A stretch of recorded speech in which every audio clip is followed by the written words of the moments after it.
Hey, good morning, everybody. It's Hammer. Today is Wednesday, June 10th, 2026. Like I said, I, of course, am Hammer, founder of Hammer Solutions, home of great products such as Originator Success, Grab and Go Social, and Rate Sensei. Be sure to check those out. If you are an originator, they'll help you to get more loans from Google, Facebook, social media, AI search, all that good stuff. Remember, you can join me live each and every weekday morning, 9:30 a.m. Eastern Time, where we talk about what's going on in the markets, in the headlines affecting mortgage rates and pricing for the day and for the foreseeable future, which if any of it's foreseeable anymore, right?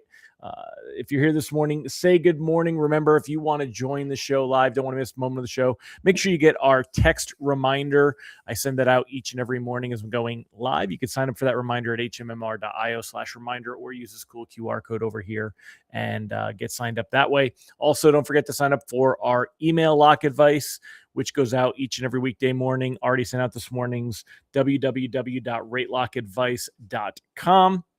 Get that email to your inbox each and every weekday morning, absolutely free.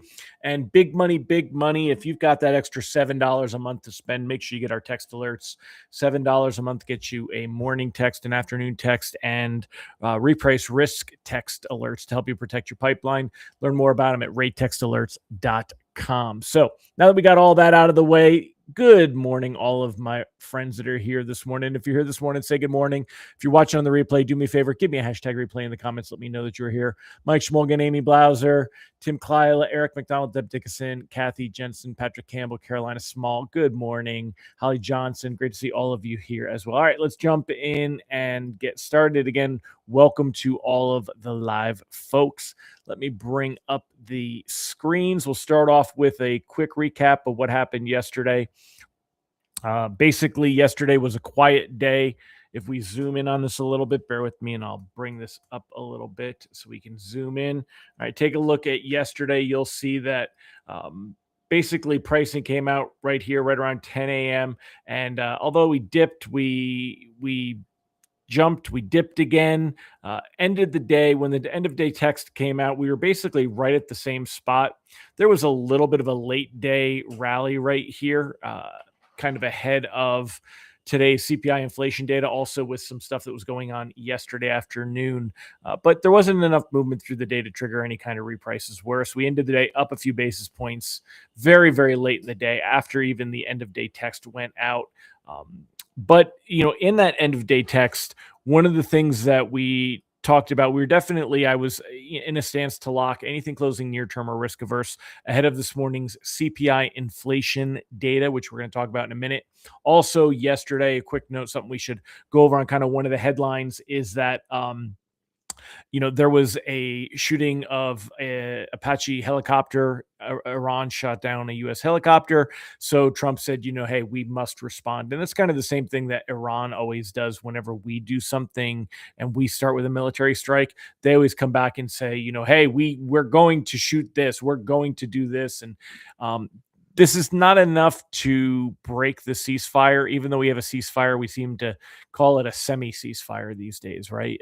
Because we still have these little skirmishes that are happening. So there is concern that those could be escalating, but yet at the same breath, we also see, President Trump saying that he thinks we're 2 or 3 days away from getting a deal done that would open the Strait of Hormuz.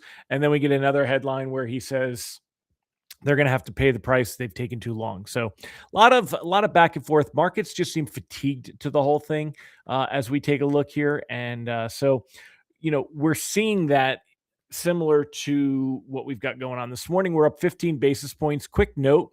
If you look at the chart, you'll see there was a big dip in the morning. And even though we're up 15 basis points, you look at, yesterday we were ended the day at 99.93. And yet here we are flat and still up 15 basis points. That is because today is a bond rollover. Bond rollovers, in a nutshell, are when lenders are selling their loans forward to be delivered, TBD.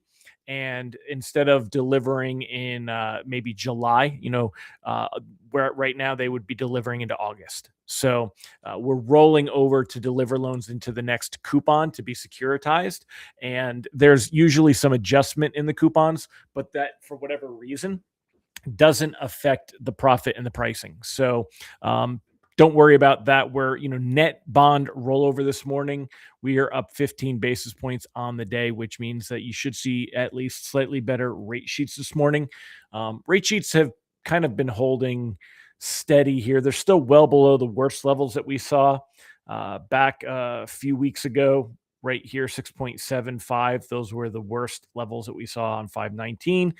We've been below that, but after being at 6.68 today, we'll improve again and get closer to maybe 6.63 or 6.64. I mean, you're going to see some improvement is basically what's going on. And Ms. Sophia here is pushing my microphone because she is looking for attention this morning. So you are being a pain in the butt, girl. Anyway, as we take a look at everything here and see where we're at, rate sheets should be a little bit better. Reprice risk on the day is moderate. We do want to be at least a little bit careful today. Make sure it's okay to cautiously float. Let me throw the lock advice down at the bottom. We want to cautiously float for now. Anything's been locked. We went into today's CPI data. But reprice risk on the day is moderate. So we are up 15 basis points. That 10-year treasury yield 4.52, which is better than yesterday's 4.5. Well, yesterday was at 4.52 as well. It's better than Monday's 4.56 is basically it. But let me adjust the size of this screen here so we can kind of go over some stuff. So son of a bitch. This morning's CPI inflation data. Hold on, let me keep adjusting. Wish this was faster. Should have this set up ahead of time. Let me make this a little smaller now, so when we go over anything, it'll actually fit. All right, so CPI inflation data. Let's start there. Inflation headline numbers came in super hot, 4.2% in May. However, markets were already expecting super hot inflation, so this wasn't a surprise. And this morning, we're getting a little bit of a relief rally. That's why you're seeing bonds improve this morning, even though we are seeing high inflation. The first part of that is a bit of a relief rally, based on the fact that the headline came in as expected, but the core actually came in a little bit better than expected. The core numbers, let's see if who's got the best. No. All right, here you go. So as far as core numbers, the core came in at where is it? Should be, there it is, 0.02. So core month over month was 0.02, as over the annual was 2.9. So instead of looking at that ugly 4.2%. So 4.2 is the wholesale, is the headline number, not wholesale, headline number. 4.2 is the headline number. But if we take out energy and food prices, it's 2.9. So there's a lot less pressure on the Fed to have to hike rates if inflation looks like core inflation is staying in check. They have more rope to basically go before they have to worry about hanging themselves. So basically, we've got some extra time here because of this, and markets were happy with the reading.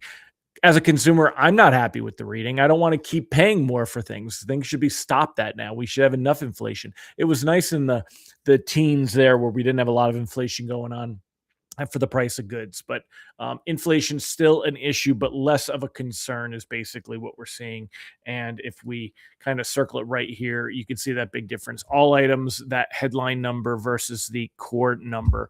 And that's why we are seeing a little bit of improvement this morning. Now, if bonds do drift a little bit worse from here, lenders may reprice worse. You just want to be aware of it, but we shouldn't see any major sell-off. Tomorrow, we've got wholesale inflation coming in next. If that comes in with a similar kind of reading, it could help. If it comes in a little hotter, we could see bonds give up a little bit of these gains. So keep that in mind as well. Kind of moving and grooving this morning. Look at this. We're still under 10 minutes this morning. So anyway, that's kind of where we're at. Let's look at rate sheets.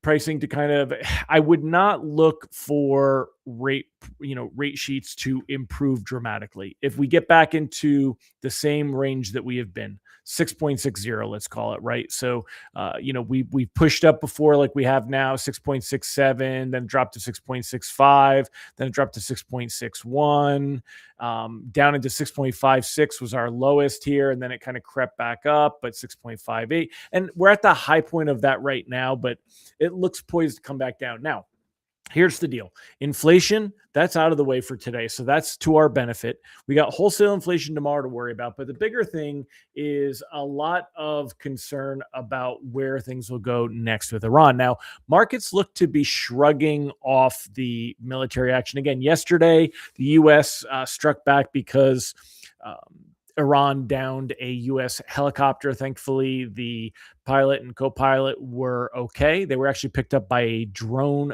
boat, which is things are just crazy, right? But yeah, so that's at least a good thing there. However, Trump has said on True Social that Iran would have to pay the price, and they've taken too long to agree to a deal. Again, I think he's starting to just try to put more pressure on them to actually do something. Iran does not seem to be in a hurry, and you think they would be with the blockade. However, oil prices are remaining much lower. WTI is down in the 80s, Brent crude in the low 90s. Remember, it was $110. That's a huge difference. And U.S. Energy Secretary Chris Wright said ship traffic through the Strait of Hormuz is rising very meaningfully. So, we supposedly this wasn't going to happen until a deal got done, but yet apparently ships are starting to get through. This is what it's all about. Nobody cares in markets about if Iran agrees to, end their desire for nuclear armament. However, they care about the Strait of Hormuz. And if we do see ships moving through, then that's going to help. And Wright said that oil exports through Hormuz are rising and will continue to rise. And if we do see that, it's funny because it said Dow sell off Trump, Iran threat, blah, blah, blah. If we do see that happen, that there's more traffic through the Strait of Hormuz, then you're going to see oil prices continue to improve. So if we look at oil right now, Brent crude, $92 a barrel, and if we look at where that's been in the last 5 days, it jumps up as high as 97. This was just 2 days ago on 6.8 at the end of the day. And then yesterday, as we went through on 6.9, we were down here at what time? I wonder what time zone this is, though. This might not be the time zone, might not be Eastern. So, but you can see it was higher. It's dropped back down. If oil prices continue to improve, it opens the door for rates to continue to improve. Again, we're not going to see rates that are going to drop tremendously. 6.5s, maybe in 6 3/8, could be great if there's a big announcement for the Strait of Hormuz, et cetera, et cetera. But otherwise, we're not looking for rates that are just going to drop all the way back down. It'll take time, but it'll at least open the door for that. So not a lot of comments. Anyone have anything to say before we wrap it up today? We'll keep it nice and short. So, again, cautiously float, especially loans with time. We want to give time for a deal to get done, for the Strait of Hormuz to be open, for oil to continue to drop. If we see Brent crude get back into the low 80s, then we can definitely see rates improve at least 1/8 of a point, maybe even 1/4 of a point. And to see that happen, we probably need to see something that says the Strait of Hormuz is open to a large amount or all commercial traffic and that things are moving again. So, but we could be right around there. Tomorrow we got wholesale inflation, a lot less of a concern than this morning's CPI data. We did have to protect ourselves against a hot reading this morning. If CPI had come in hotter than expected, that would have been bad. We would have seen more bond sell off this morning, worse rate sheets. So we had to protect against that. But now that we've got the CPI data out of the way, the core coming in pretty acceptable. That's a good sign, and markets are pretty happy with that. So we got a little bit of a relief rally this morning. Bonds improving a bit, again, opening the door for better rate sheets this morning. But other than that, that's it. All right, my friends. Well, let's get together again tomorrow. Same bat time, same bat channel.